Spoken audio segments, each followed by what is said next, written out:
शांति 4 नवंबर 2024 प्रातः मुरली ओम शांति। बाप दादा मधुवन। सुनते हैं आज के ईश्वरीय महावाक्य। शिव भगवान वाच, मीठे बच्चे, अपनी खामियां निकालनी है तो सच्चे दिल से बाप को सुनाओ। बाबा तुम्हें कमियों को निकालने की युक्ति बताएंगे।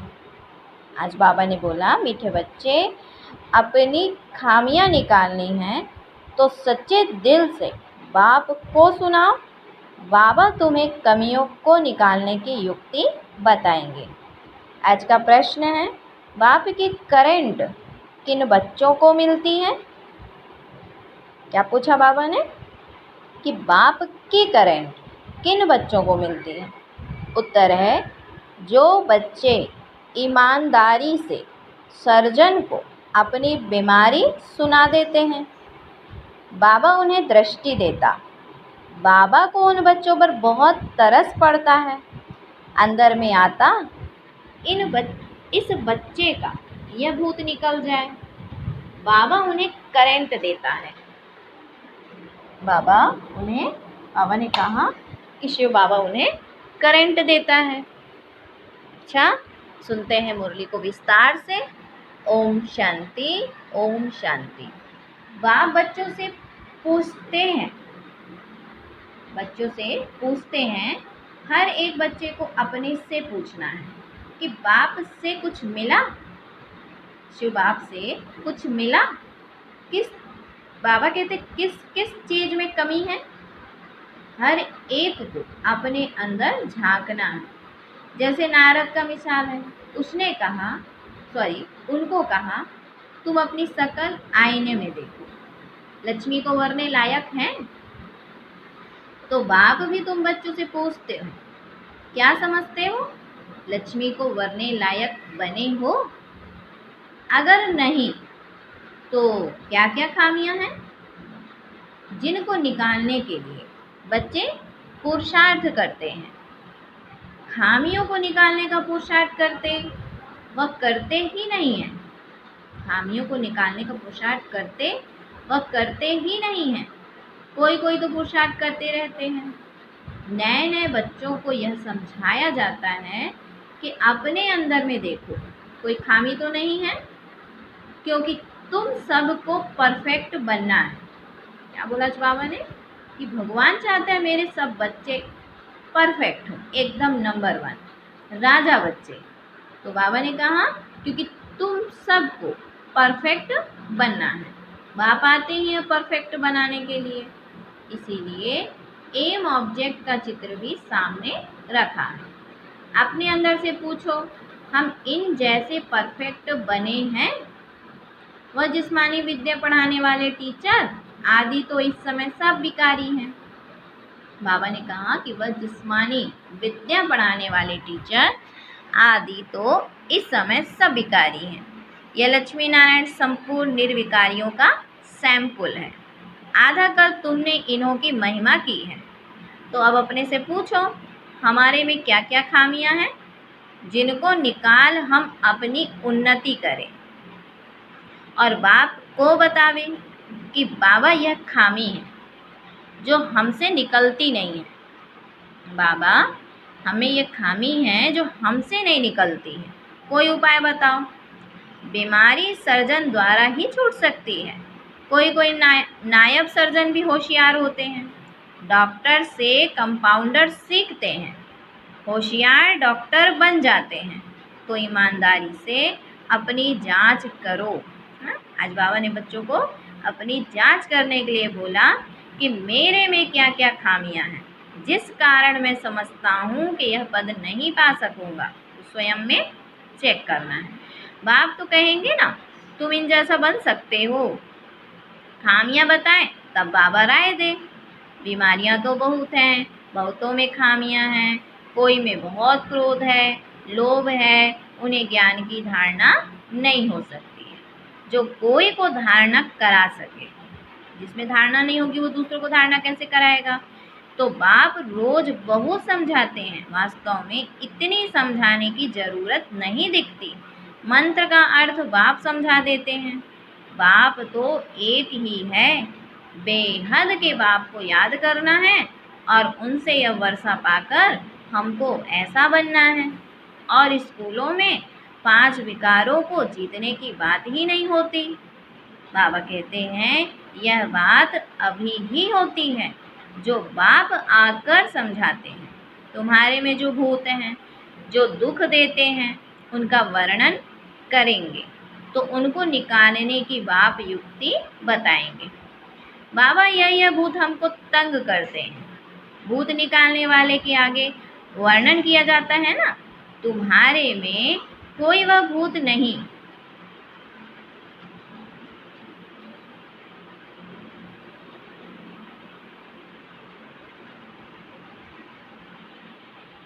बाबा ने कहा तुम्हारे में कोई वह भूत नहीं, तुम जानते हो यह 5 विकारों रूपी भूत जन जन्मांतर के हैं। देखना चाहिए हमारे में क्या भूत है। जन जन्मांतर के भूतों को भगाना है तो बाप बैठ समझाते हैं। यह भी जानते हो झाड़ धीरे धीरे वृद्धि को पाता है, पत्ते झड़ते रहते हैं, माया विघ्न डाल देती है, बैठे बैठे ख्याल बदली हो जाते हैं। जैसे सन्यासियों को घृणा आती है तो एकदम गुम हो जाते हैं, ना कोई कारण ना कोई बातचीत। बाबा ने कहा कनेक्शन तो सबका बाप के साथ है, बच्चे तो नंबरवार हैं। वह भी बाप को सच बताए तो वह खामियां निकल सकती हैं और उच्च पद पा सकते हैं। बाप जानते हैं कई ना बतलाने के कारण अपने को बहुत घाटा डालते हैं। कितना भी समझाओ परंतु वह काम करने लग पड़ते हैं। माया पकड़ लेती है। माया रूपी अजगर है, सबको पेट में डाल बैठी है, दुबन में गले तक फंस पड़े हैं। तो बाप कितना समझाते हैं और कोई बात नहीं, सिर्फ बोलो 2 बाप है। एक लौकिक बाप तो सदैव मिलता ही है, सतयुग में भी मिलता है तो कलयुग में भी मिलता है। ऐसा नहीं कि सतयुग में फिर पारलौकिक बाप मिलता है। पारलौकिक बाप तो एक ही बार आते हैं। पारलौकिक बाप आकर नरक को स्वर्ग बनाते हैं। उनकी भक्ति मार्ग में कितनी पूजा करते हैं, याद करते हैं। शिव के मंदिर तो बहुत हैं। बच्चे कहते हैं सर्विस नहीं है। अरे शिव के मंदिर तो जहाँ तहाँ हैं, वहाँ जाकर तुम पूछ सकते हो, इनको क्यों पूछते हो। बाबा कहते हैं शिव के मंदिर में जाकर तुम पूछ सकते हो कि इनको क्यों पूजते हो। यह शरीरधारी तो है नहीं, यह है कौन। कहेंगे परमात्मा, तो इन बिगर और कोई को कहेंगे नहीं। तो बोलो यह परमात्मा बाप है ना, उनको खुदा भी कहते हैं, अल्लाह भी कहते हैं, अक्सर करके परमपिता परमात्मा कहा जाता है। अच्छा उनसे उनसे क्या मिलने का है, यह कुछ पता है। उनसे पूछो कि उनसे क्या मिलने का है, अर्थात शिव बाप से मिलने का क्या है। भारत में शिव का नाम तो बहुत लेते हैं, शिव जयंती त्योहार भी मनाते हैं। बाबा ने कहा कोई को भी समझाना बहुत सहज है। बाप भिन्न भिन्न प्रकार से समझाते तो बहुत रहते हैं, तुम किसके पास भी जा सकते हो, परंतु बहुत ठंडाई से नम्रता से बात करनी है। तुम्हारा नाम तो भारत में बहुत फैला हुआ है, थोड़ी भी बात करेंगे ना तो झट समझ जाएंगे यह बीके हैं। गांव आदि तरफ तो बहुत इनोसेंट है, तो मंदिर में जाकर सर्विस करना बहुत सहज है। आओ तो हम तुमको शिव बाबा की जीवन कहानी सुनावे। तुम शिव की पूजा करते हो, उनसे क्या मांगते हो, हम तो आपको इनकी पूरी जीवन कहानी बता सकते हैं। दूसरे दिन फिर लक्ष्मी नारायण के मंदिर में जाओ, तुम्हारे अंदर में खुशी रहती है। बच्चे चाहते हैं गावड़े में सर्विस करें, सबकी अपनी अपनी समझ है ना।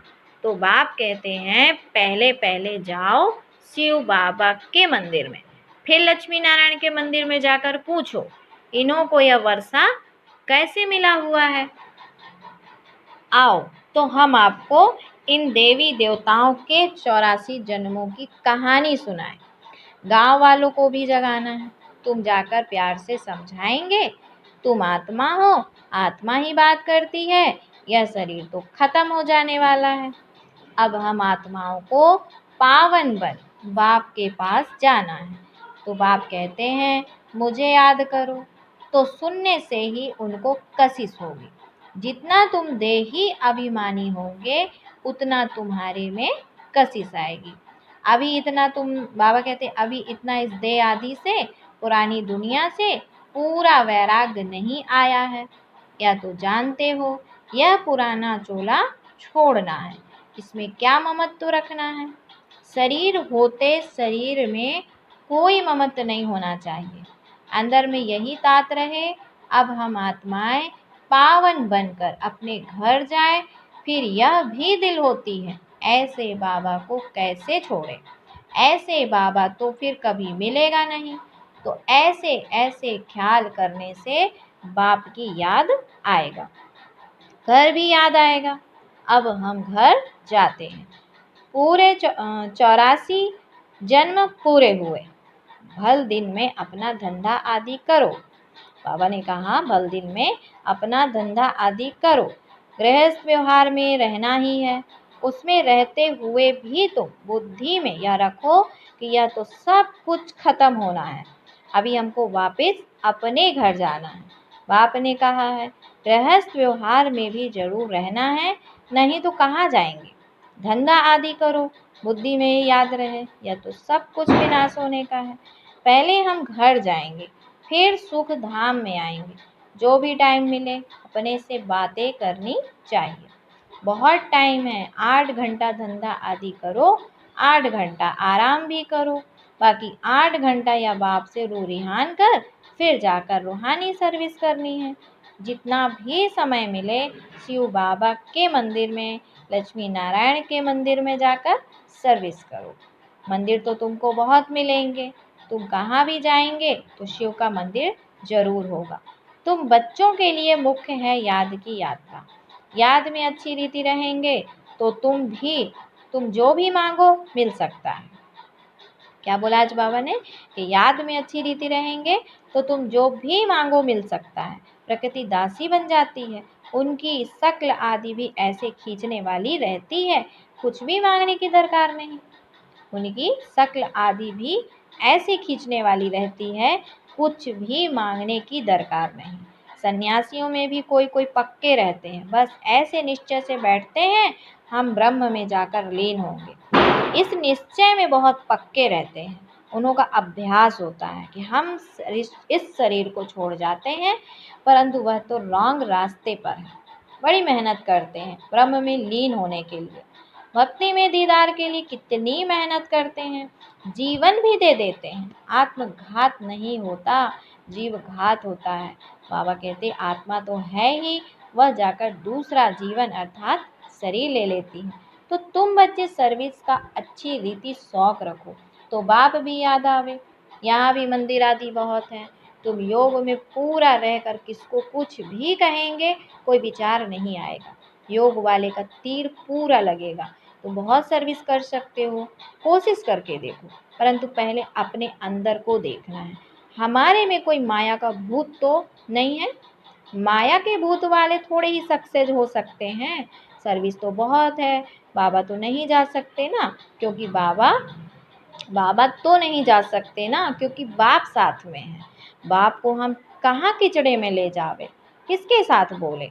बाप तो बच्चों से ही बोलना चाहते हैं, तो बच्चों को सर्विस करनी है। गायन भी है सन सोच फादर। बाप ने तो बच्चों को होशियार बनाया ना। अच्छे अच्छे बच्चे हैं जिनको सर्विस का शौक रहता है, कहते हैं हम गावड़े में जाकर सर्विस करें। बाबा कहते हैं भल करो, सिर्फ फोल्डिंग चित्र साथ में हो। चित्रों बिगर किसको समझाना डिफ़िकल्ट लगता है। रात दिन यही ख्यालात रहती है। औरों, बाबा कहते औरों की जीवन कैसे बनाए, हमारे में जो खामियां हैं वह कैसे निकाल उन्नति को पाएं। तुमको खुशी भी होती है बाबा यह 8-9 मास का बच्चा है, ऐसे बहुत निकलते हैं। सिर्फ बाबा कहते जल्दी ही सर्विस लायक बन जाते हैं। हर एक को यह भी ख्याल रहता है हम अपने गांव को उठाएं, हम जिनसे भाइयों की सेवा करें। Charity begins at home. Service का शौक बहुत चाहिए, एक जगह ठहरना नहीं चाहिए, चक्कर लगाते रहें। टाइम तो बहुत थोड़ा है ना, कितने बड़े बड़े अखाड़े उन्हों के बन जाते हैं। ऐसी आत्मा आकर प्रवेश करती है जो कुछ न कुछ शिक्षा बैठ देती है तो नाम हो जाता है, या तो बेहद का बाप बैठ शिक्षा देते हैं। कल्प पहले मिशल या रूहानी कल्प वृक्ष बढ़ेगा। निराकारी झाड़ से नंबरवार आत्माएं आती हैं। शिव बाबा की बड़ी लंबी माला व झाड़ बना हुआ है। इन सब बातों को याद करने से भी बाप ही याद आएगा, उन्नति जल्दी होगी। अच्छा, फिर बाबा ने बच्चों को याद प्यार दिया। मीठे मीठे सिकिलधे बच्चों प्रति माता पिता बाप दादा का याद प्यार और गुड मॉर्निंग। रूहानी बाप की रूहानी बच्चों को नमस्ते। हम रूहानी बच्चों की रूहानी माता पिता बाप दादा को याद प्यार गुड मॉर्निंग और नमस्ते।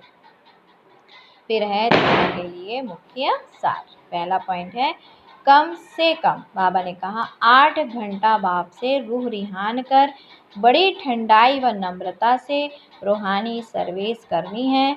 सर्विस में सक्सेस होने के लिए अंदर में कोई भी माया का भूत ना हो। फिर बाबा ने कहा कि अपने आप से बातें करनी है कि यह जो कुछ हम देखते हैं यह सब विनाश होना है। हम अपने घर जाएंगे, फिर सुखधाम में आएंगे।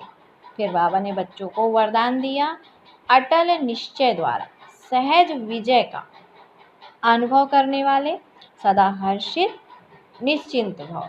बाबा ने कहा निश्चय की निशानी है सहज विजय, लेकिन निश्चय सब बातों में चाहिए, सिर्फ बाप में निश्चय नहीं, अपने आप में, ब्राह्मण परिवार में और ड्रामा के हर दृश्य में संपूर्ण निश्चय हो। थोड़ी सी बात में निश्चय टलने वाला ना हो। सदा यह स्मृति रहे कि विजय की भाभी टल नहीं सकती। ऐसे निश्चय बुद्धि बच्चे क्या हुआ, क्यों हुआ, इन सब प्रश्नों से भी पार सदा निश्चिंत सदा हर्षित रहते हैं। फिर आज का स्लोगन है, समय को नष्ट करने के बजाय फौरन निर्णय कर फैसला करो। समय को नष्ट करने के बजाय फौरन निर्णय कर फैसला करो। अच्छा, ओम शांति, ओम शांति। शुक्रिया।